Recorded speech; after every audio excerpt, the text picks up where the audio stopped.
Welcome, dear viewers, to a journey back in time, a journey into one of the most pivotal moments in human history. Today we explore the Truce at Jaffa, a story not only of war and conquest, but also of diplomacy, peace, and humanity. At the heart of this tale lies the Third Crusade, when two towering figures of history, Richard the Lionheart of England and Saladin, the legendary Sultan of Egypt and Syria, stood on opposite sides of the battlefield. It found the wisdom to seek peace. Through this documentary, you will witness the clash of empires, the clash of faiths, and the clash of ideals.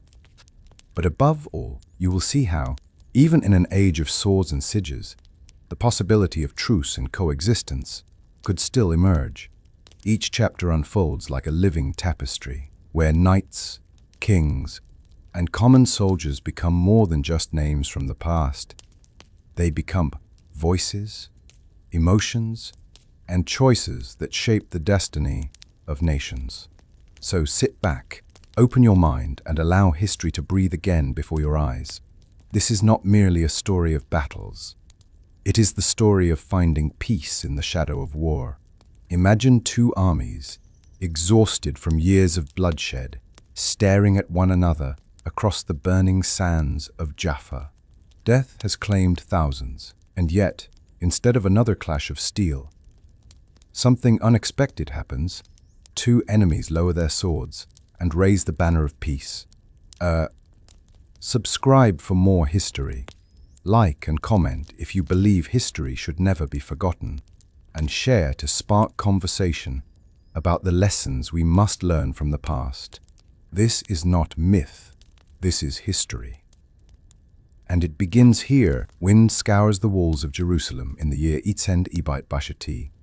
Pilgrim sandals crunch on broken stone, and rumors ride faster than caravans. The holy city has fallen to the Sultan called Awala ad-Din. In monasteries and markets from London to Messina, bells toll like winter seas.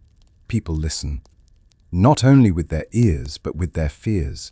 If Jerusalem can fall, what else might be taken? Memory itself? Hope?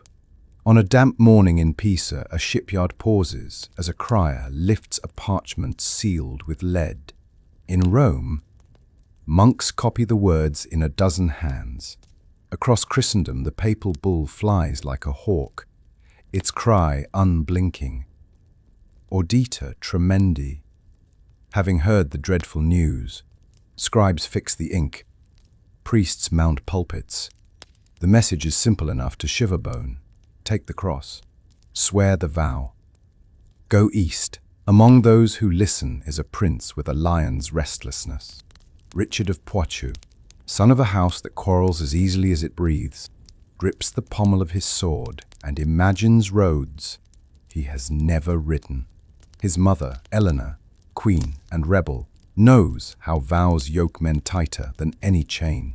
In the courts of Anjou, in the docks of Marseille, in the taverns where mercenaries count scars, a wind of purpose rises. Meanwhile, in Damascus, the Sultan they call Saladin kneels beside a map that looks like a battlefield cleaned of bodies. Cities are stones, roads, veins. He has won Jerusalem, but not the peace that defends it. Letters cross the sea like oars cutting dark water. Some beg for mercy. Some promise fleets. Saladin answers with patience sharper than steel, knowing that victory without wisdom is simply a longer road to ruin. The vow spreads. Men stitch red crosses onto cloaks, women into veils and banners.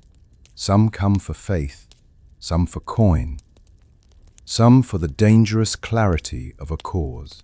A smith sells his last mule to buy iron. A widow blesses a son she cannot spare. A minstrel tunes a song that will outlive him. Europe, bickering, bartering, bruised, conspires for once to walk in one direction. Winter grinds to spring. Harbors bloom with masts. Under the rigging spiderwork, sailors curse and saints are invoked by name. Armor is crated. Relics are wrapped like fragile stars. The road east is not a line but a braid, through Lyon and Genoa, down the spine of Italy, over the clenched fist of Cyprus, to Ecuador's battered shore. Every mile costs something. Every rumor grows teeth. Above it all, a question circles like a vulture that refuses to land. What is Jerusalem worth? A crown? A kingdom? A conscience? Richard's answer is a deed. Saladin's, a discipline. The world will measure both, long before they parley outside Jaffa, before standards bow beside surf, and a truce is born. The story begins here, in the hush after the bell's last note, when resolve takes root, where fear once bloomed, and the sea, indifferent, waits to bear witness and memory. Some vows are whispered, others thundered in the candlelit halls of Poitiers, where banners whisper in the draught of stone corridors. A prince contemplates a crown heavier than iron. Richard of Poitou, second son of Henry II and Eleanor of Aquitaine, was never meant to be ordinary. From boyhood, he learned to measure loyalty by its sharpness and rebellion by its reward. Where his brothers quarreled and fractured, Richard grew restless with mere inheritance. His heart beat for conquest, for renown, for the thunder of hooves across fields that did not yet bear his name. Richard's youth was a symphony of defiance. He fought against his father, stood beside his mother, and tasted exile and betrayal like bread and wine. But through it all, his stature grew, 6 feet of disciplined fury. His sword not merely a weapon but a language. Troubadours sang of his skill in combat, of the courage that seemed reckless until it became victory. And victory, unlike inheritance, was a crown none could deny him. When news of Jerusalem's fall spread, Richard found not only outrage but opportunity. He had already taken the cross in Tebachti, binding himself to the holy cause. Now the moment had come to prove that vow not just to God, but to all Christendom. He was crowned King of England in Westminster in Etenibite Barshajut, but his gaze lingered eastward toward Acre, Jaffa, and Jerusalem. England was his throne, yet the Holy Land was his destiny. The coronation shone with pomp, but shadows accompanied it. At the gates of London, rumors spread of pogroms against Jews, fueled by fanatic zeal. Richard, aware yet constrained by the momentum of the crusading fire, carried forward, his reign already marked by the twin edges of faith and blood. From Westminster, he began to raise the greatest military expedition of his age. Gold flowed like rivers, taxed and borrowed, hoarded and extorted. The Saladin tithe, a levy on every household, filled the coffers. Barons pledged banners, mercenaries sharpened steel, and shipwrights built fleets to challenge the sea. Richard was relentless in preparation, dismissing hesitation as weakness. His brother John schemed in shadows. His mother Eleanor steered politics with a hand as steady as iron, and his father's ghost seemed to stalk every decision. Yet Richard's will carved through doubt like his sword through armor. What set him apart was not merely power, but presence. He exuded command, a charisma that pulled knights to him as lodestones draw iron. Where others prayed for Jerusalem, Richard planned to win it. His voice was both command and prophecy, his ambition stitched into every seam of his cloak. By the time the fleets gathered, Richard had become more than a king. He was a symbol, a lion crowned not just with gold, but with expectation. Christendom looked to him as its champion, its avenger, its blade, and though fate would tangle him in storms, sieges, and truces, the legend of Richard the Lionheart had already risen from the firelight of Poitiers to the thunder of the crusading drums. Far from the stone courts of England, under the sunlit domes and shadowed minarets of Cairo and Damascus, a ruler shaped by discipline rather than indulgence, sat at the heart of a vast empire. Salah ad-Din Yusuf ibn Ayyub, Saladin to the west, was no mere conqueror. He was a commander tempered by patience, a statesman born from loyalty, and a man who believed that power without mercy was weakness in disguise. Born in Tikrit to a Kurdish family of modest means, Saladin's early life was steeped in service rather than privilege. His uncle Shirkuh, a general in the service of Nur ad-Din, trained him in the art of war and the craft of loyalty. Where Richard's youth thundered with rebellion, Saladin's unfolded with quiet observation. He studied the Quran as diligently as he studied the sword, and when he rose to power, it was less through ambition than through an almost reluctant acceptance of responsibility. By Ichen Ibait Chishri, he was Sultan of Egypt, and over the years that followed, he expanded his authority across Syria, Mesopotamia, and Yemen, weaving together a fragile tapestry of tribes, emirs, and loyalties. What made him remarkable was not just his victories, but the way he held together this mosaic of faith and politics. To some, he was austere; to others, unexpectedly generous. His court was a place of scholars and poets, as well as soldiers and spies. When Jerusalem fell into his hands in Ichen Ibait Bartshti, the event echoed through both Christendom and Islam. But unlike the Crusaders of the First Crusade, who had soaked the streets of the Holy City with blood, Saladin allowed Christians to ransom their freedom, spared the city from slaughter, and permitted churches to stand. This act, both political and merciful, cemented his legend, not just as a conqueror but as a ruler of honor.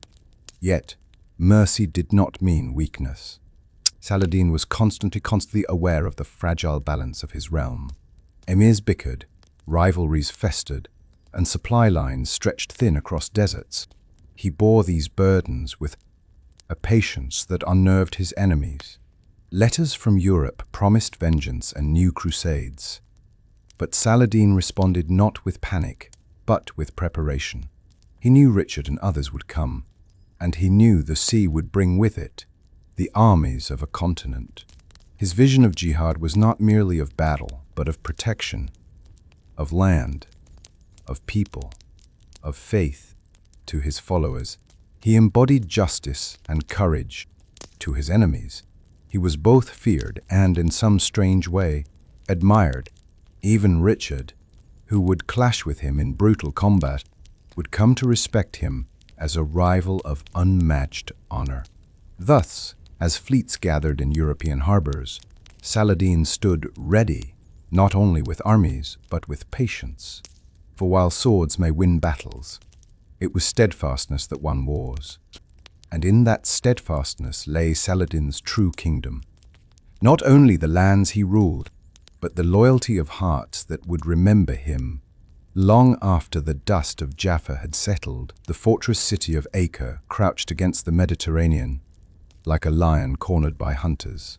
For 2 years, it had endured a storm of steel and famine. By Ichen Ibait Barsajut, when Richard and his allies fixed their gaze upon it, Acre was more than a city. It was a crucible where faith and desperation clashed.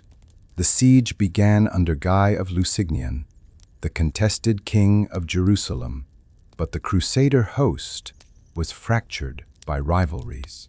Each banner flew high, but unity was brittle. Still, they dug trenches, raised towers, and hurled stones against the walls. From within, Saladin's garrison resisted fiercely, while outside the city, the Sultan's armies maneuvered constantly, striking and withdrawing, trying to lift the noose. The summer sun scorched steel and skin alike. Stench rose from heaps of the dead. Plague stalked the camps. Hunger gnawed at both besieger and besieged. Yet amidst despair, rumors of Richard's arrival carried like cool winds. When the Lionheart finally landed in Iten Ibai Josai, his presence electrified the weary host. The fields of Acre were stained not only with blood, but with a memory that would shadow Richard's reputation. The siege had ended, but the war had sharpened.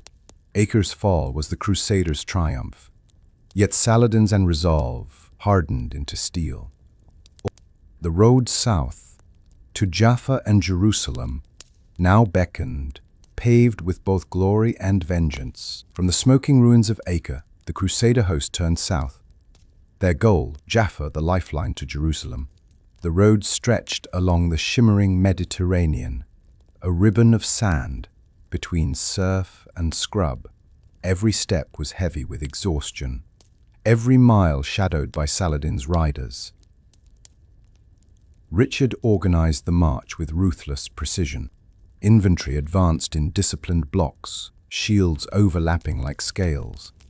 Knights rode at the flanks, guarding against ambush. Supply wagons lumbered in the center, while the sea mirrored their progress, ships trailing the column with provisions. The discipline impressed even enemies, for Richard drilled his men until chaos itself seemed a kind of order. Saladin struck constantly.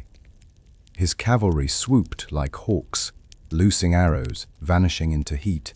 Dust rose in golden veils, disguising sudden charges. Yet Richard's formations held. The king himself rode tirelessly, rallying men, charging where lines wavered, his voice carrying above the din. "Stand firm! The cross will not fall." The march was not only war but ordeal. The sun scorched. Water was precious. Men fainted, camels groaned, and corpses dotted the roadside. Still the Crusaders pushed on, their discipline carrying them further than faith alone could. When they reached Arsuf in September, Saladin attacked in force, determined to crush the invaders. What followed was one of the campaign's fiercest battles. Yet Richard's control and valor secured victory. The Crusaders pressed on, battered but unbroken. The march to Jaffa became more than a movement of armies. It was a demonstration of will, of endurance forged under fire. Saladin could not stop them. Richard would not let them falter. And so, step by bloodied step, the road to Jaffa became a corridor of destiny. The coast of Palestine became a chessboard of fire and steel. Each fortress, each stretch of sand, was contested not only by armies, but by endurance itself. The Crusaders pressed southward, their ranks tested daily by Saladin's relentless shadow war. At Arsuf, Richard's mastery had earned victory, but Saladin adapted quickly. His forces harried the Crusaders without seeking pitched battle, striking supply lines, burning fields, and vanishing into the desert. The war was fought not only with swords but with patience. For the Crusaders, every camp became a fortress. Stakes were driven into the sand, ditches dug, tents arranged in circles of defense. Archers stood ready, knights kept horses saddled even at night. The coast echoed with the clang of hammers as engineers repaired siege engines, building towers for the next assault. At the same time, the sea remained their lifeline. Genoese, Pisan, and Venetian ships brought supplies, reinforcements, and coin. Sailors sang above the crash of waves, while in the distance, Muslim watchtowers sent smoke signals of warning. Small skirmishes flared constantly. At one village, Crusaders seized grain only to be ambushed by Saladin's riders. At another, Muslim defenders withdrew, leaving wells poisoned and fields razed. For the common soldier, the war was not glory but grinding attrition, thirst, heat, sudden death. Richard never faltered. He rode ceaselessly, appearing where morale wavered, his banner rising like a flame. Saladin, equally tireless, adjusted tactics, striking not for victory but for time. Time to weaken, to frustrate, to exhaust the invaders. Through it all, Both leaders earned reputations not just as warriors, but as forces of will. Neither yielded, neither relented.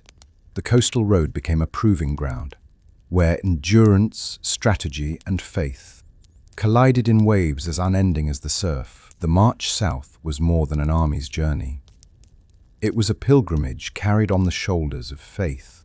Among the Crusaders rode men who were not kings or princes, but knights bound by vows to God and steel. Their crosses, stitched in red upon surcoats, marked them not only as soldiers but as warriors of destiny. The Knights Templar, in their stark white mantles with crimson crosses, rode like disciplined thunder. They formed the vanguard, charging with ferocity, their war horses armored as heavily as men. Behind them, the Hospitallers in black mantles with white crosses provided both blade and mercy, tending the wounded. Even in the midst of battle, their dual role, healers and killers, embodied the paradox of holy war. Not all Crusaders were noble. Mercenaries from Flanders and Brabant fought for coin. Their loyalty weighed in silver. Pilgrims marched barefoot, carrying little more than staffs and hope. Even among Muslims, faith-guided warriors, Sufis preaching endurance, scholars blessing swords, young men eager to defend the sacred soil of Islam. Skirmishes became arenas, where these warriors proved themselves. A Templar charge could scatter cavalry like chaff, but a flight of arrows from Saladin's archers could break even the proudest line. For both sides, courage was as essential as water, and zeal as necessary as bread.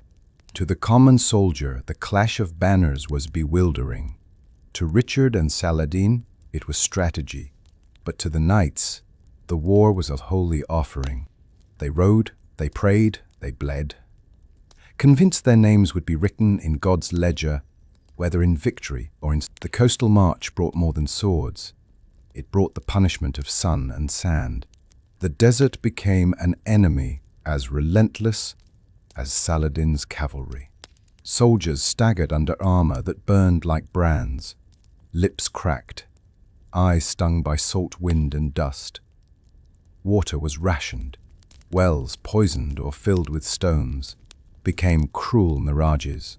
Men collapsed by the roadside. Horses foamed at the mouth, and camels sank to their knees, refusing to rise. The stench of death mingled with the endless heat, pressing down like an iron crown. Yet through the trial, Richard's discipline held the army together. He ordered strict formations, ensuring that no soldier strayed into ambush. When morale faltered, he rode at the head, helm lifted to show his resolute face. "Endure," he told them, "for the road to Jerusalem is paved with trial." Saladin exploited the desert's cruelty. His riders circled the column, cutting off stragglers, loosing arrows from dunes, vanishing before counterattack. Still, he never risked the full gamble of battle. Patience was his blade, the land his ally. The desert tested faith as well as flesh. Some prayed for relief, others cursed the cause. Yet, as each blistered mile passed, those who endured grew harder, forged like steel in fire.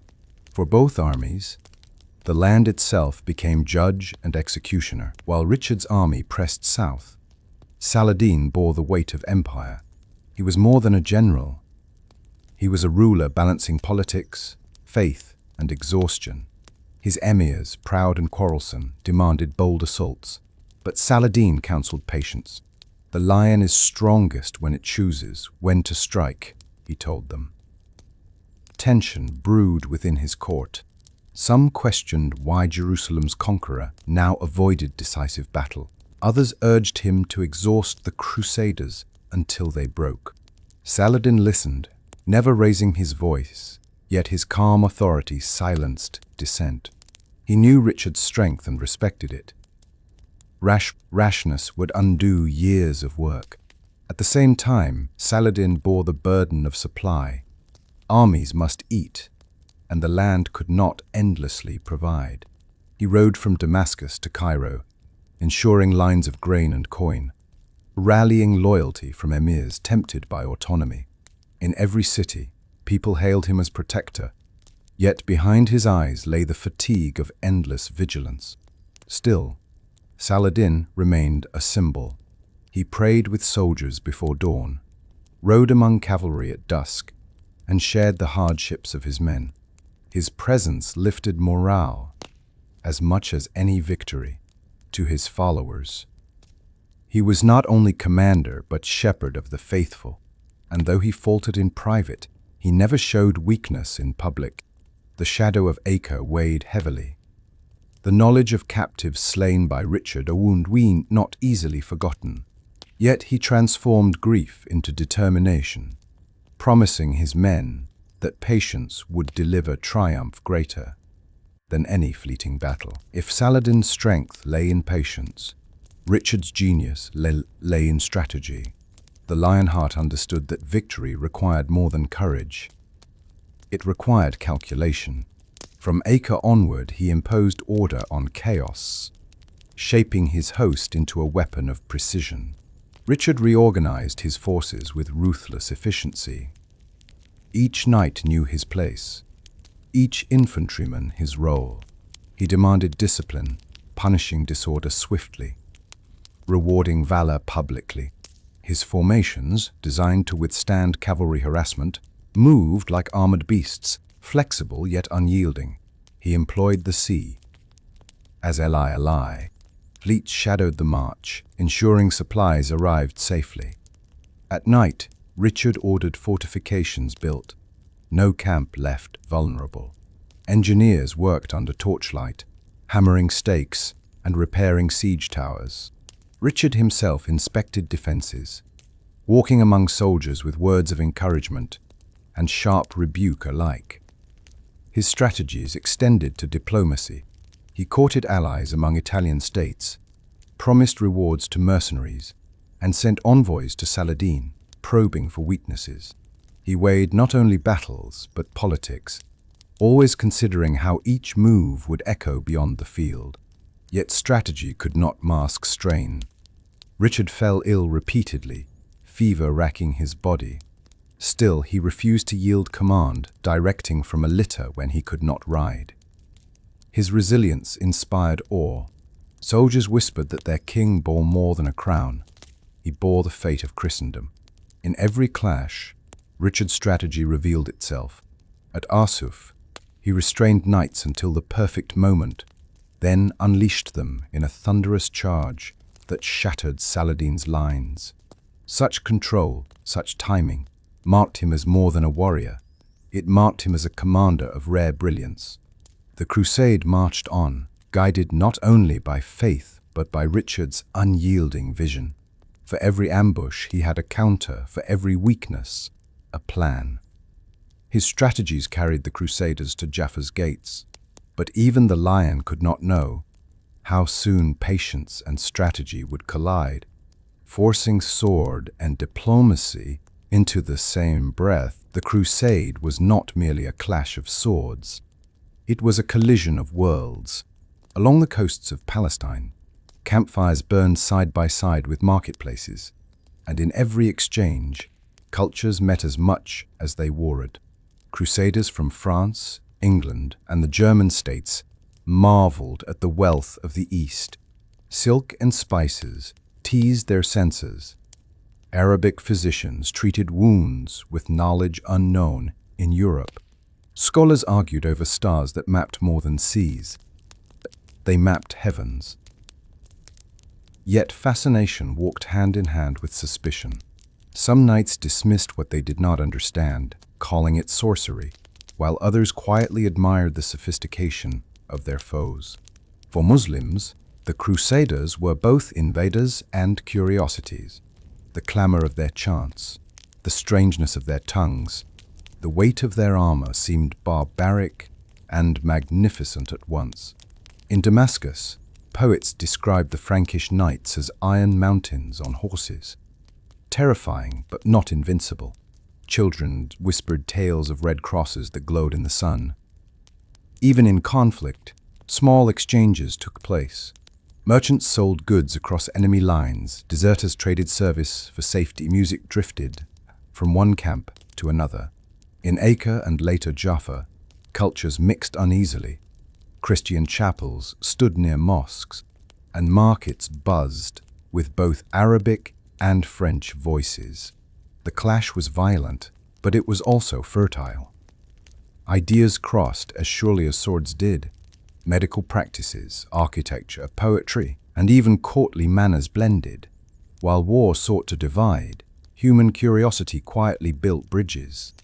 And though few would admit it then, the Crusade was forging a cultural memory that would long outlast the blood in the sand. And, beyond kings and commanders, the Crusade was carried on the backs of ordinary people and paid for with their lives. The camps reeked of sickness. Wounds festered under the relentless heat. Flies swarmed. The cries of the dying filled the night. Plague and dysentery claimed more soldiers than swords. Priests murmured prayers over the fallen while hospitallers worked tirelessly, pouring water into parched lips, salving festering wounds.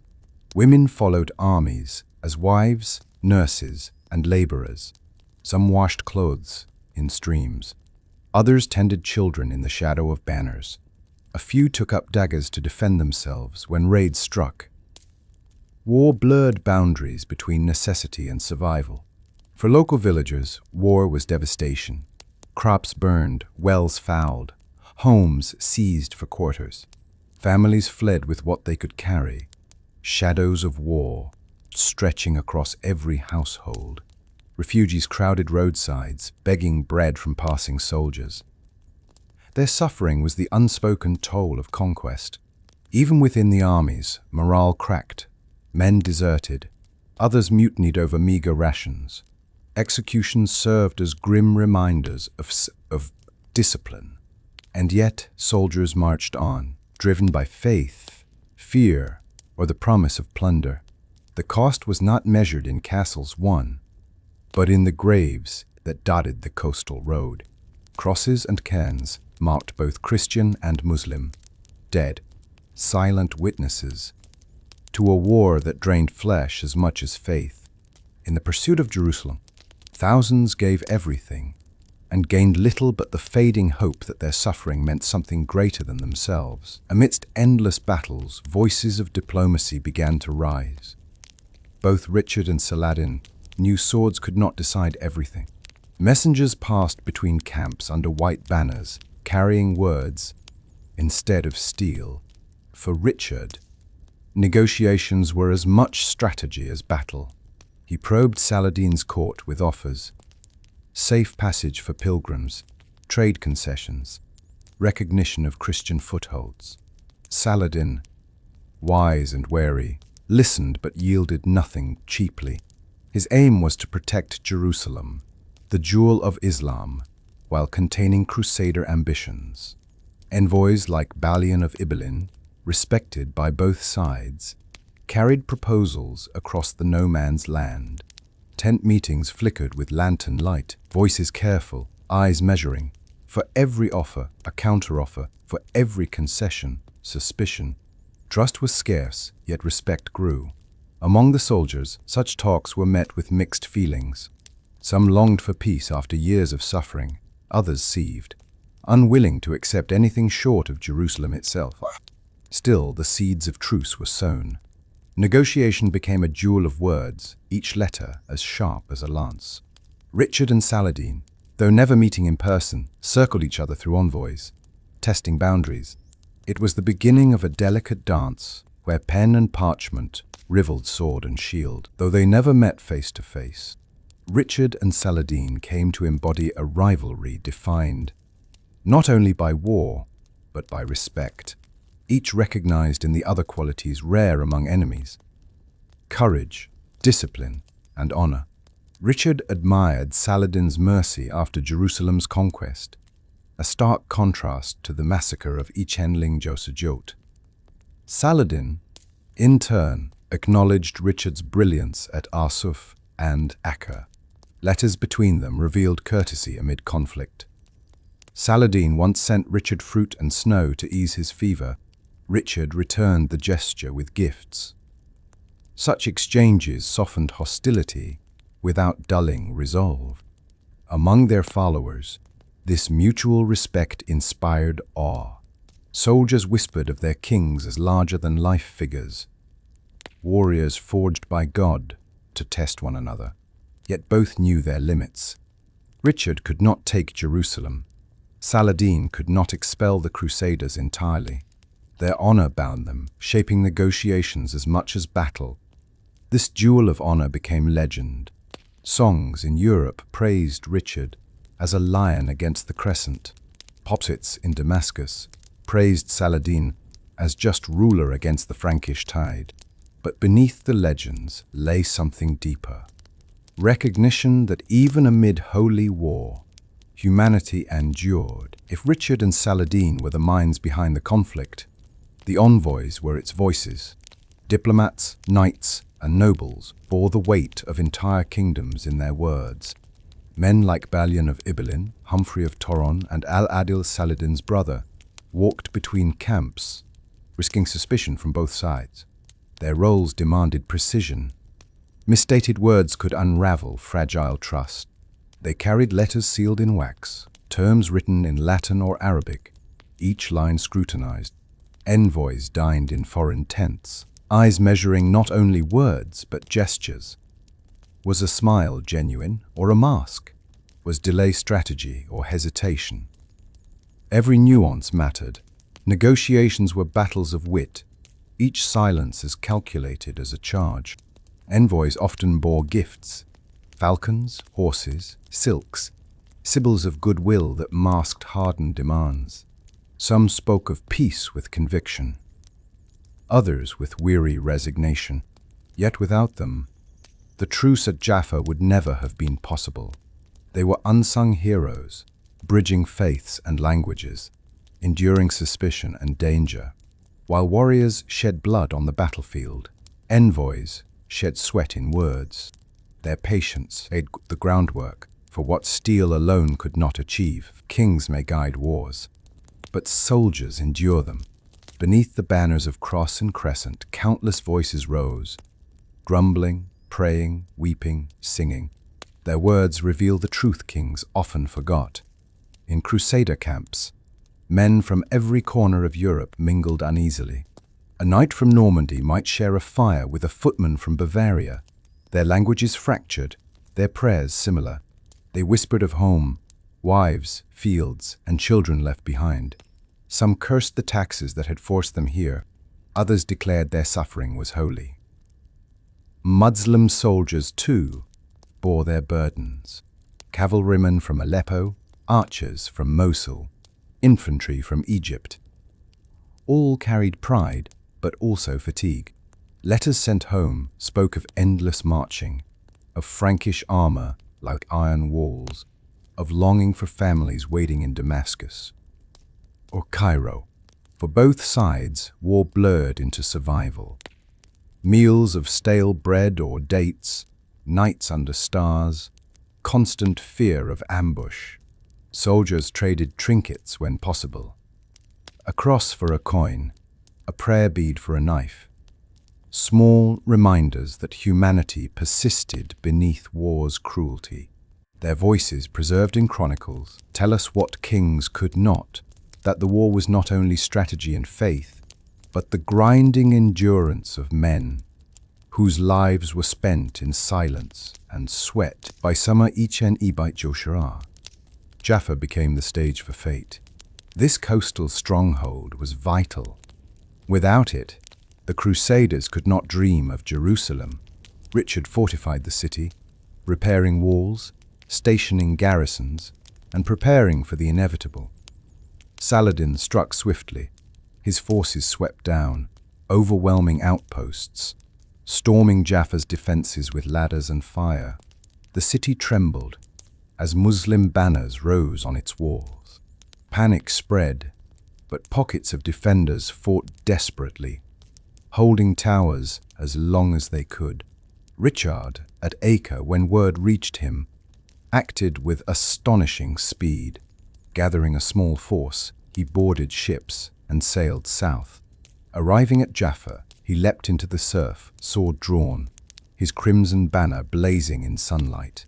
Chroniclers recorded how his sudden presence transformed despair into fury. Soldiers rallied, townsfolk cheered, and the tide of battle shifted. For 3 days the siege raged. Streets ran red, walls cracked, cries of battle echoed with the surf. Richard led charges personally, his sword cutting through chaos. At last, Saladin's troops withdrew, unable to break Richard's resolve. Jaffa was saved, but at a terrible cost. The siege left scars in stone and memory alike. The war was now in stalemate. Each side weary yet unbroken, Saladin, refusing to concede, regrouped swiftly. His cavalry circled Jaffa, cutting off supplies, probing weak points. Siege engines rolled forward, stones thundered against walls. At dawn, arrows blotted the sky. At dusk, flames licked rooftops. Richard countered every move with calculated fury. He led sorties out of the gates, his knights slashing through enemy ranks before retreating inside. His small force seemed larger than life, his energy relentless. Chroniclers wrote that Richard fought like a lion among men, striking fear even into seasoned warriors. Saladin pressed on. For days, the struggle ebbed and flowed. Streets filled with smoke, cries echoing from tower to tower. At last, seeing his men too exhausted to seize the city, Saladin withdrew. He had tested Richard's strength and found it unbroken. The counterattack showed both leaders at their height. Saladin's persistence, Richard's ferocity, yet it also revealed truth. Neither could utterly defeat the other. The war balanced on the edge of stalemate. And both men knew the time for negotiation drew near. As Jaffa burned, Richard's courage reached its zenith. Surrounded, outnumbered, feverish, he still rode into battle each dawn. Chroniclers describe him bareheaded at times, hair flying, his sword a beacon. Wherever he appeared, the line held. On one day, Saladin unleashed a furious assault, cavalry pressing from 3 sides. The Crusaders buckled but did not break. Richard positioned infantry in tight ranks, archers behind, knights ready to strike. When the enemy surged, Richard signaled, and the knights thundered forward, spears and lances piercing the tide. The charge shattered the assault, forcing Saladin's men back. The defense of Jaffa was more than a battle. It was a symbol. For Christians, Richard proved that courage could defy overwhelming odds. For Muslims, Saladin's inability to seize the city showed the limits of power. Both sides were awed by the ferocity of their leaders. When dust settled, Jaffa still stood. Richard had held the line and in doing so carved himself into legend. But the price was high. Both armies were exhausted, drained of strength, longing for respite. The shadow of truce grew longer, cast by the fatigue of endless war. By late summer, by Joshua, exhaustion weighed heavier than armor. The Crusaders, though victorious at Jaffa, were drained by hunger, sickness, and endless strain. Horses limped, armor rusted, men muttered prayers of despair. Richard himself was weakened, fever gnawing at his strength. Saladin's armies fared no better. Years of marching had bled resources, supplies dwindled, morale cracked. Emirs grew restless. The Sultan himself, though steadfast, saw fatigue in every face. His empire stretched thin, his soldiers weary of constant battle. Skirmishes continued, but without conviction. Men fought because duty demanded it, not because hearts still burned. The dream of Jerusalem seemed distant for Richard's men, while Saladin's followers longed for peace, more than glory. The exhaustion of both armies prepared the ground for diplomacy. Neither side could crush the other. Both had proven their strength. The choice was not surrender, but survival. Thus, the war slowed, as if the land itself sighed with weariness. Richard and Saladin, recognizing the truth, turned increasingly to words, what swords could not decide. Ink and respect would now shape. The truce at Jaffa was no longer a possibility. It was becoming an inevitability. The Third Crusade burned with fire of faith. But faith alone could not bend reality. Among Crusaders, zeal ran high. Priests thundered sermons, knights swore vows to liberate Jerusalem. Pilgrims wept at the thought of walking where Christ had once walked. Yet Richard knew faith must yield to strategy. In councils, he faced defiance. Some barons demanded a march on Jerusalem. No matter the risk, priests urged the army to trust in God, ignoring the practical reality of supply lines and fortifications. Richard, ever pragmatic, to win Jerusalem and lose it again, serves God no more than if we never take it. His words clashed with zeal, but his logic was undeniable. Saladin, too, faced tension. Imams urged continued jihad, while emirs whispered of truces. He balanced zeal with necessity, reminding his court that Jerusalem could not be defended if his empire collapsed from exhaustion. Thus, the war became a battle not just of swords, but of ideals. Zeal pulled leaders toward rashness. Reality tugged them back. The path to truce was paved not with victories, but with the hard recognition that survival demanded compromise, though chronicles rarely dwell on them. Women shaped the Crusade's course in vital ways. Some followed as wives and mothers, others as healers, cooks, or merchants. They endured the same desert trials, nursed the wounded, and buried the dead. Eleanor of Aquitaine, Richard's formidable mother, though far from the battlefield, influenced politics in Europe, ensuring her son's throne remained secure during his absence. Queens and noblewomen negotiated alliances, raised ransoms, and supplied armies. Their diplomacy sustained the war behind the curtain of male-dominated. Chronicles. In the camps, women boiled water, patched garments, prepared meals. Some carried water into battlefields, braving arrows to aid soldiers. Others served as spies, passing information across enemy lines disguised as merchants. A few even took up arms.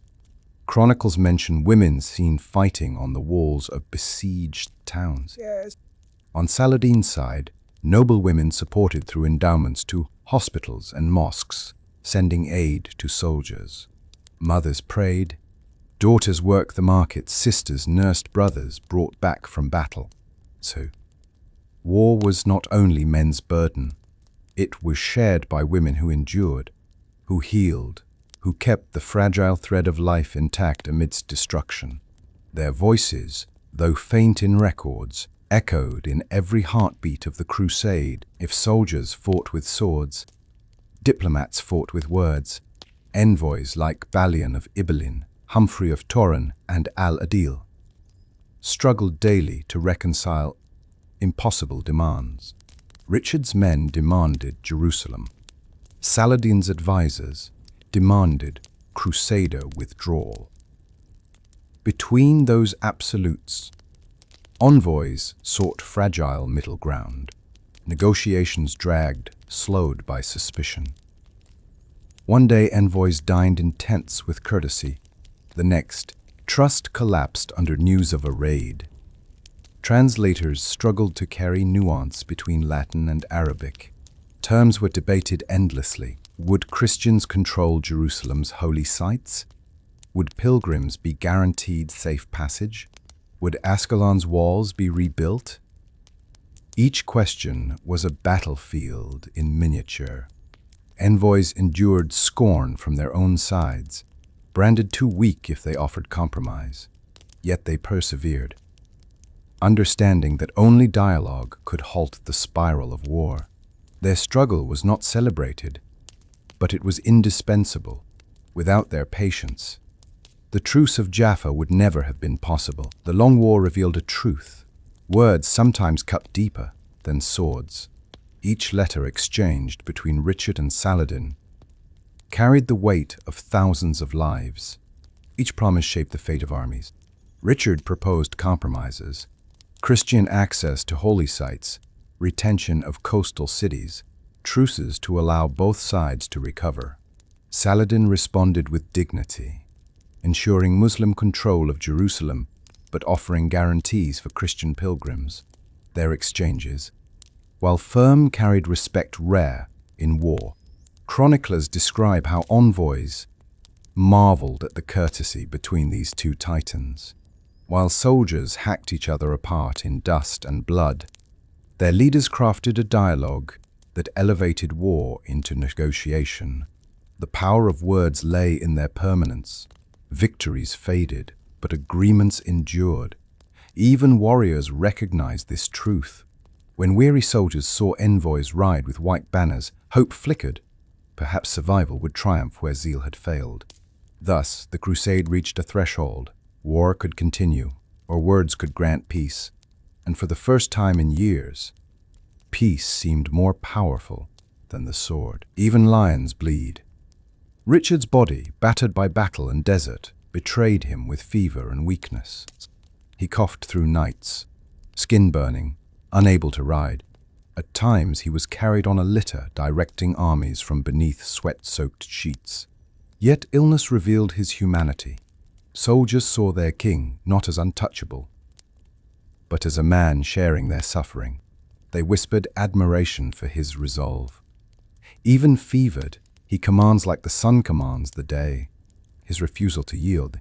Saladin heard of Richard's sickness and, in a gesture that astonished many, sent fruit, snow packed in jars, and physicians to ease his rival's suffering. Such courtesy between enemies deepened respect, showing that even amid holy war, compassion endured. Richard endured, though weakened. His strategies did not falter. His will remained steel, but he knew time pressed heavily. His illness reminded all, armies were mortal, kings were mortal. Only peace could endure. In Richard's vulnerability, the seeds of truce grew stronger. Both he and Saladin understood. Endless war could break even lions. Power, to Saladin, was not a throne but a balance pole carried across a chasm. Every step demanded counterweight, mercy against vengeance, faith against famine, victory against revolt. After Jaffa's flames dimmed, the burdens of sultanate pressed like mail upon the soul. He rode between Damascus and Jerusalem, then south to Egypt, measuring his realm by its silences. A granary filled, a caravan safe, a border quiet, the empire he had gathered. Syria, Egypt, parts of Mesopotamia and Yemen, was a mosaic that could glitter or crack with a single blow. Emirs argued over stipends and spoils. Tribes wanted pasture, cities wanted tax relief, armies wanted pay, Saladin wanted time. He convened councils where the language was necessity, grain tallies, garrison lists, reliable wells, temperaments of captains. He knew his name could not defend a wall. Only soldiers could, and soldiers must be fed. Couriers rattled in and out with news that was never new. Shortages, skirmishes, rumors of Frankish reinforcements, hawks of the sea shadowing the coast. And yet, the Sultan's burden was also spiritual. Jerusalem, reclaimed, demanded protection beyond stone. He endowed hospitals, ordered repairs on mosques, ensured Christians within the city lived under agreed protections. Justice was not a luxury. It was the buttress of legitimacy. Grief never left him. Acres executed prisoners haunted his sleep. Each negotiation was tinged by that bitterness. Still, he would not be led by rage. He tempered his court's fury, reminding them that endurance defeats spectacle. When imams called for relentless jihad, he nodded, and then asked for ledgers. Without bread, banners fall. He wrote to his brother Al-Adil, to Al-Afdal and Al-Zahir, to to governors who balanced on the same pole he did, asking for men, coin, patience. The answer each time some, a little, not enough. Even so caravans moved, forges rang, horses were shod. An exhausted empire still breathed. As summer leaned to autumn, Saladin understood the war's geometry had changed. Richard could not break him. He could not break Richard. The calculus of mercy, pride, supply, and faith narrowed to a single path across the chasm, truce. Not the coward's shelter, but the statesman's bridge, long enough to rebuild, firm enough to keep pilgrims safe, honest enough to honor what each side had won. Jaffa, repaired but scarred, hummed with the nervous order of a frontier port. Ships angled at anchor, supply casks rolled down planks, and banners lifted in the sea wind, as if asking questions. Richard stood upon the walls and felt the question most keenly: Jerusalem or prudence? In the council tent, maps glowed under candlelight. Inked ridges, wells, tracks vanishing into stone-colored distances. Priests argued for a march upon the holy city now. This very season, trusting in God more than fodder. Some barons echoed them, hungry for renown. Others, veterans of Acre and Arsuf, spoke of siege ladders that would never reach, of lines too long to hold, of a winter that would make bones ring like bells. He ordered the coast made iron. Forts refurbished, patrols regular as tides, depots set at intervals no horse could outrun. He drilled the army until fatigue looked like discipline, and discipline looked like hope. If not Jerusalem, then a posture that made truce desirable and future defense certain. On the ramparts he watched sunset stain the sea, knowing decisions were not absolutes but balances. He would not squander men for a banner upon walls that could not be held. He would bargain from strength, not from a mirage.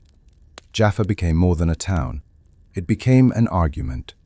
Stone and surf, proving that survival could be victory's truest face. The first serious proposals came like improbable birds, bright and delicate, unsettling both camps.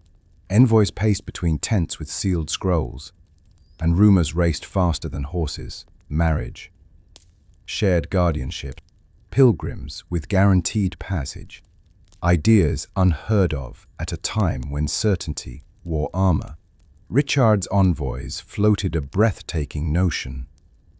His sister Joan, Dowager Queen of Sicily, might wed al-Adil, Saladin's brother. Jerusalem to be their dower, administered under Muslim sovereignty, yet open to Christian worship and law. In its churches, a city guarded by two great houses instead of two great armies. It sounded like either genius or madness. Al-Adil listened with the calm of a bridge beneath heavy traffic. Saladin did not laugh. He examined the proposal as one examines a blade, testing edge and temper. He would not yield command of Jerusalem, but he recognized the imagination in the offer, the desire to sheath swords in law. For days, the tents of diplomacy glowed like small constellations. Interpreters weighing phrases, scribes recording terms, captains glowering at the audacity of peace. In the Crusader camp, the idea split opinion like lightning splits an oak. Priests called it compromise with error. Some barons, counting tired men and thin herds, called it deliverance.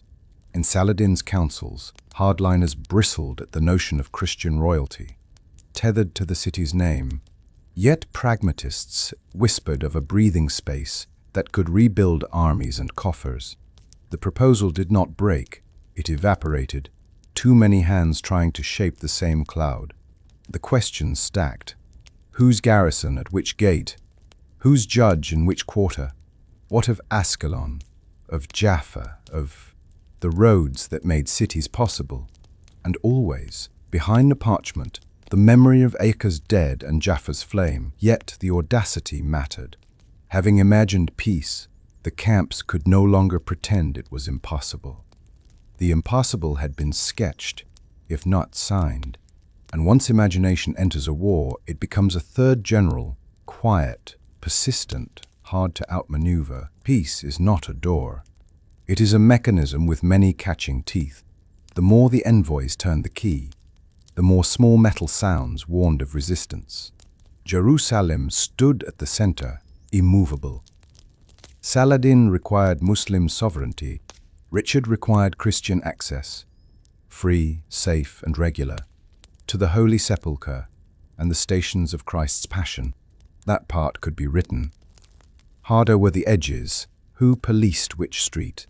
Who adjudicated quarrels between pilgrims and locals? What redress when zeal outran sense? Then Ascalon, a bright dagger on the coast. The Crusaders needed its harbor to anchor any future attempt upon the interior. Saladin would accept it, only razed or neutralized. The very stones became paragraphs, walls to be pulled down here, left standing there. Garrisons limited to this number reviewed on that date. Each clause made one side swallow thorns. Prisoners and hostages pulled at the sinews of mercy and memory. Lists were drawn, exchanges scheduled, then skirmishes elsewhere upset the ledger. A raid gone too far, a flare of zeal, a captain acting without leave. Each incident slammed the tent flaps and sent envoys back to their corners. Length of truce, 3 years. 5, 8? Long enough to harvest trust, short enough to keep pride from fermenting into surrender? Merchants argued for longer, zealots argued for shorter. Pilgrim tolls, caravan customs, rites in Nazareth and Bethlehem, safety of Armenians and Syriac Christians. Details multiplied until parchment grew heavy as shields. Through it all, the tone between the two great leaders stayed steady, firm, courteous, and increasingly tired. Their exhaustion was the solvent where pride might have refused. Weariness permitted a careful yes, provided. What broke stalemates were not grand ideas but small, precise compromises. A watchpost moved a bowshot farther, a toll reduced to the price of a loaf, a wall's foundation left intact, but its battlements dismantled. The machine of peace began to move, slowly, clattering. But at last moving, the legend grew even as negotiations crawled. Two foes who never met, yet bowed to each other from a distance. Respect is not a treaty, but it oils the hinges. After Arsuf, when Richard's horse was killed beneath him, Saladin sent 2 fine mounts as a courtesy, warrior's language of esteem. Later, hearing of the English king's fever, he sent fruit and snow. And at times physicians, knowing that mercy could be strategy. And also simply human, Richard responded with gifts and measured words, acknowledging a rival cut from rare cloth. On the field, courtesies stitched through carnage. Heralds were allowed to retrieve bodies under brief flags of truce. Water was exchanged when wells ran thin. Prisoners of rank were treated according to their station. Transoms were negotiated with hard clarity, but without petty cruelty. Such acts did not erase cruelty elsewhere, but they gave the dot or a spine of chivalry that memory could hold without flinching. Soldiers spoke of these gestures in the hush after battle. The Sultan is just, some Franks admitted. The Lionheart is brave, some Muslims allowed. Such words did not blunt swords, but they blunted hatred's teeth. Respect made compromise imaginable because it made the enemy legible as a man. Envoys carried this current between tents. A tone established by the leaders filtered downward. Firm requests, clean refusals, courtesies that said, "We see you." When tempers flared, reference to the king's example cooled the air. If they could honor each other, why should lesser men spit? Respect proved contagious. It narrowed the space for zeal to turn feral, softened the edge on sermons, allowed jurists to write instead of shout, and when the truce would finally be set, where chroniclers would rightly note that its clauses wrote not only on parchment, but on the invisible bridge, built by courtesy between two men who measured victory, also by the lives they did not take, by autumn Ichen Ibite Joshua. War had slowed into negotiations that felt like battles of ink and patience. Both armies were worn thin, both kings weary of bleeding their lands. The question was no longer whether there would be peace, but how. The framework of armistice began to take shape in tents lit with oil lamps. Envoys drew up maps, marked in ink rather than blood. The coast would remain in Christian hands from Tyre down to Jaffa, while Jerusalem and its hinterland would remain under Muslim control. Christian pilgrims, however, would be allowed safe passage to the holy city. Mosques would remain in Muslim care, but holy churches would stand open. The terms were not signed at once. They were hammered like iron at a forge. Disputes rose over Ascalon's fortifications, over ransom debts, over caravans. Yet, each time, exhaustion pulled them back to compromise. Even the most zealous understood, neither side could destroy the other without destroying itself. Thus, the armistice formed not as victory for one, but as survival for both. The fields around Jaffa grew quiet. Swords were sheathed, tents folded, horses unbridled. For the first time in years, the land exhaled. The shape of peace, fragile but real, stood ready to be sealed. On September 3rd, Ichen Ibite Joshua, the agreement was signed, the Truce of Jaffa. After 3 years of war, oceans of blood, and countless prayers, the pens of Richard and Saladin's envoys concluded what swords could not. The treaty declared the coast from Tyre to Jaffa would belong to the Crusaders. Jerusalem, however, would remain under Muslim rule. Christian pilgrims and merchants were granted safe passage to the holy city and its churches. Bethlehem and Nazareth, likewise, stood open to them. Mosques and Muslim authority remained intact, yet the holy sites of both faiths could breathe. Without constant siege, the truce would last 3 years and 8 months, a fragile span, but enough to rebuild fields, homes, and armies. For Richard, it was an incomplete victory. Jerusalem remained untaken, but Christendom's foothold was preserved, and pilgrims could worship at the sepulchre. For Saladin, it was a preservation of honor. Jerusalem secured, Muslim sovereignty unbroken, and peace won without humiliation. The agreement did not end the Crusades, but it ended this chapter. The Lionheart and the Sultan had tested one another to the limit and emerged not as victors and vanquished, but as equals by respect. When word of the truce spread through Crusader camps, reactions divided like fault lines. Some knights rejoiced. Finally, the war was done, and they could return home with honor. Pilgrims wept to hear they might walk in Jerusalem freely, even if no Crusader banner flew above its walls. Merchants saw opportunity in new trade routes, yet others seethed. "We came for Jerusalem," they cried, "and Jerusalem we do not have." Priests thundered from makeshift pulpits that compromise with the infidel was betrayal. Some barons agreed, their pride wounded that stone walls still flew Saladin's banners. Richard soothed with words. He reminded them of victories at Acre, Arsuf, and Jaffa.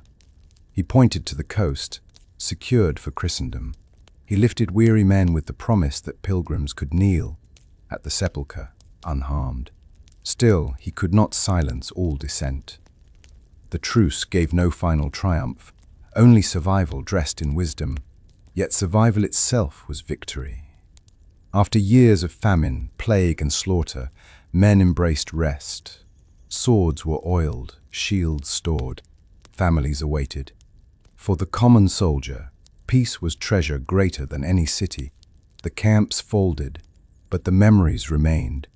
Songs of valor, bitterness of loss, and the strange taste of peace. In Damascus, Cairo, and Jerusalem itself, news of the truce stirred emotions as mixed as the Crusaders. For many Muslims, the greatest victory was clear. Jerusalem remained under Islamic control, the city spared, its mosques unbroken, its sanctity preserved. This was triumph enough. Crowds praised Saladin as the guardian of the holy city.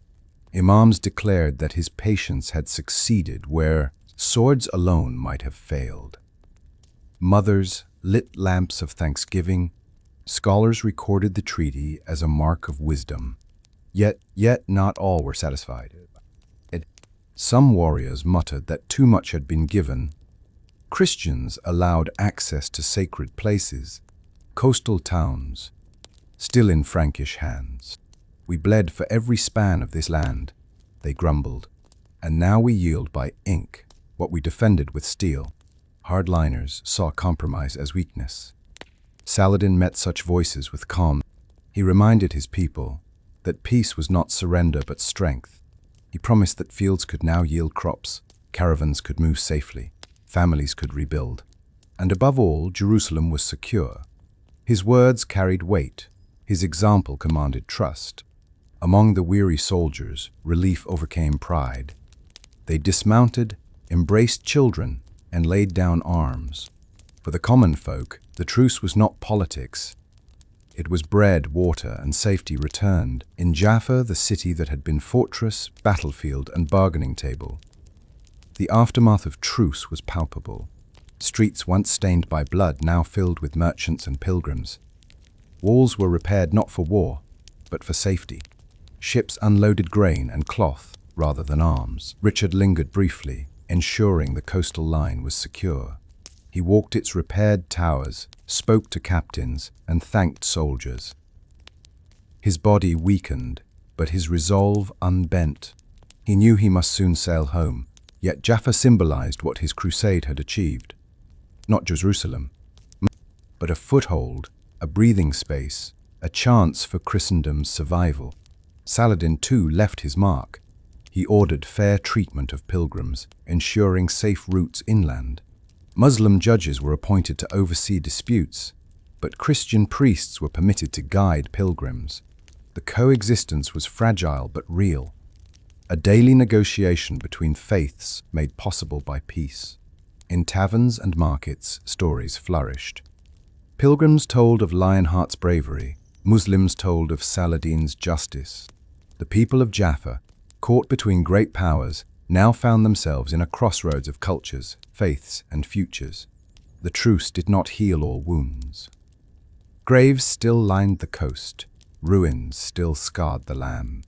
Yet Jaffa breathed again, and in its harbour, where banners of cross and crescent both fluttered in salt air, history whispered that peace, however brief, could rise even from the ashes of relentless war. By autumn's end, the Lionheart knew his crusade was finished. The truce signed, the coast secured, Jerusalem beyond his grasp, Richard prepared for departure. His body was weakened by fever, his heart torn between duty in the east and peril in the west. News from England pressed hard. His brother John schemed. Philip of France conspired, and the crown he wore was less secure than the sword he carried. To remain in Palestine was to risk his throne. To sail home was to leave unfinished business. Yet he chose the latter, for kingship demanded it. In Jaffa, Richard gathered his men. He thanked knights who had fought beside him, rewarded barons with gifts, and spoke kindly to common soldiers who had borne the worst burdens. Chroniclers say he walked the camps unarmed, speaking with men as one of their own. He left behind garrisons at key ports, ensuring the truce would stand. On the morning of his departure, he stood at Jaffa's shore, waves breaking around his boots.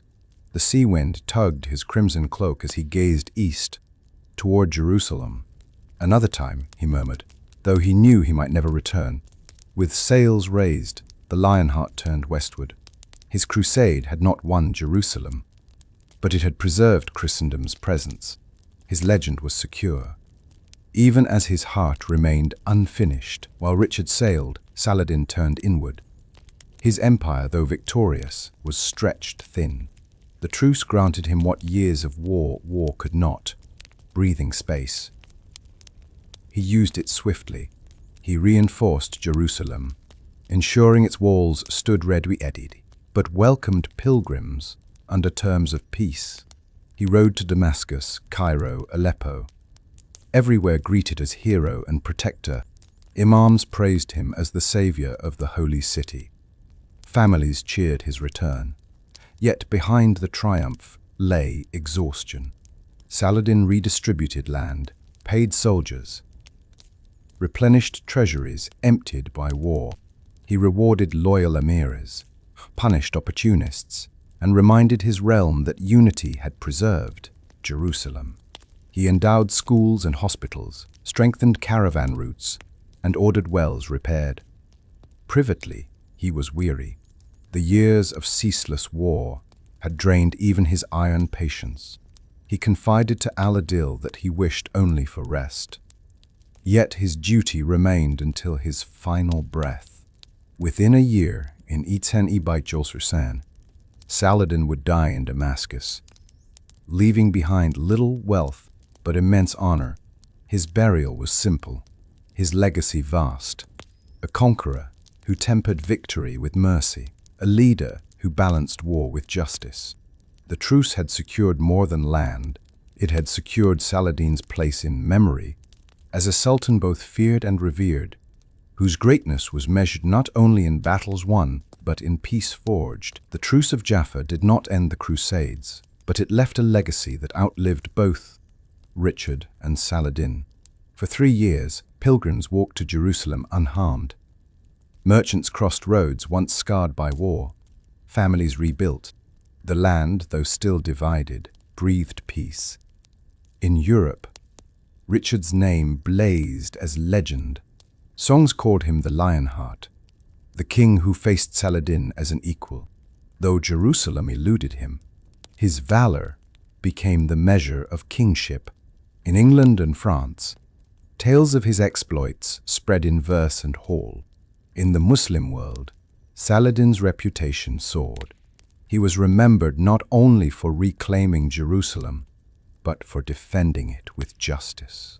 Chroniclers praised his mercy, his wisdom, his faith.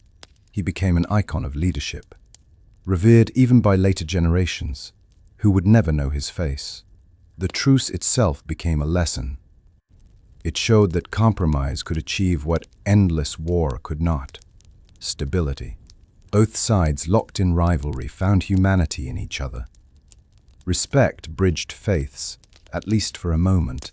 Though the Crusades would continue in later years, the Truce of Jaffa stood as proof that peace could be forged, not by annihilation but by recognition. Its legacy whispered across centuries that honor is found not only in conquest, but also in restraint. Centuries have passed, yet the Truce of Jaffa still speaks. It tells us that even in an age consumed by zeal and bloodshed, leaders found room for respect and compromise. It reminds us that wars end, not when one side is utterly destroyed, but when both recognize the futility of endless conflict. The truce teaches the power of diplomacy. Envoys, scribes, and interpreters achieved what armies could not. They bridged languages, faiths, and cultures. Their work echoes in every modern negotiation room, where leaders sit across tables rather than battlefields. It also teaches the value of restraint. Richard and Saladin both had reasons to press further, to seek total victory, yet both chose peace, understanding that survival and honor were worth more than empty conquest. In an age still riven by wars, their example urges us to consider not only what we can win, but what we might lose by refusing compromise. Finally, the truce teaches respect. Two enemies, fierce and unyielding, saw each other as men of honor. That recognition, rare in war, is a foundation of peace. Today, as faiths and nations still clash, The memory of Jaffa asks, can we, too, see our rivals as human, worthy of dignity, even in disagreement? The Truce of Jaffa is not just history, it is a mirror, and what we see in it depends on whether we choose to repeat its wars or its wisdom. The Truce of Jaffa closes not as an end, but as a symbol, peace wrestled from the jaws of war. Richard returned westward, Saladin ruled eastward, yet their brief accord became legend. For centuries, poets, chroniclers, and storytellers recalled their rivalry. They spoke of the Lionheart's courage, of Saladin's justice, of two warriors who fought fiercely but respected each other. The truce itself became a parable, proof that even enemies can lower swords and raise banners of peace. In Jaffa's harbor, the waves still crash where once soldiers bled. The city stands as a testament to resilience, to coexistence carved by necessity. Pilgrims walk, traders haggle, children laugh, the echoes of peace more enduring than the clash of steel. To modern eyes, the Truce of Jaffa is more than medieval history. It is a reminder that humanity endures even in conflict, that honor and respect are not relics, but living choices. Peace forged in war is fragile, but it shines brighter for its rarity.